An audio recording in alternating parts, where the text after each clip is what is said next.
Your thoughts in today's Mamaya na lang. coming here. Yung ano na po, initial thoughts lang po, nandito kayo.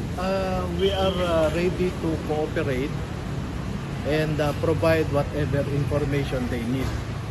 But I look at the subpoena and it appears that what NBI wants to know is the background of the 18. So we will provide all the informations.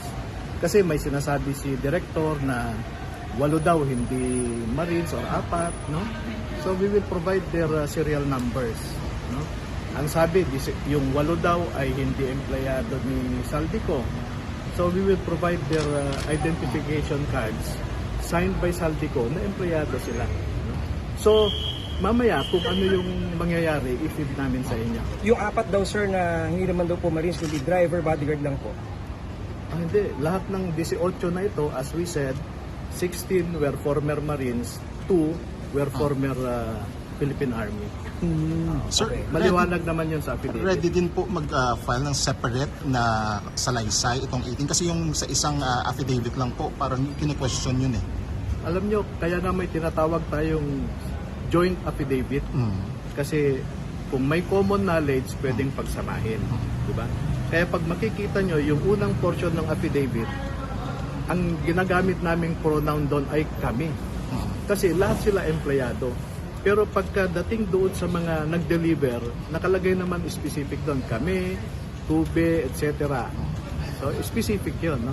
Yung 18 ex-Marines today pupunta. Okay. Pupunta na So kayo. yung sinasabi po na connected daw po si Atty. Pascual sa inyo po law firm.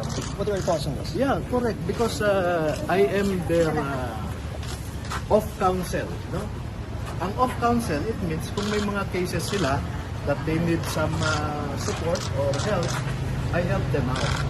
And also, I farm out cases kasi nag-unwind lang ako sa law practice ko eh.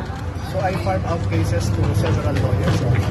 Sir, yung thoughts nyo lang na may mga tao nagsasabi na dapat take the grain of salt yung sinasabi ng Philippine Marines.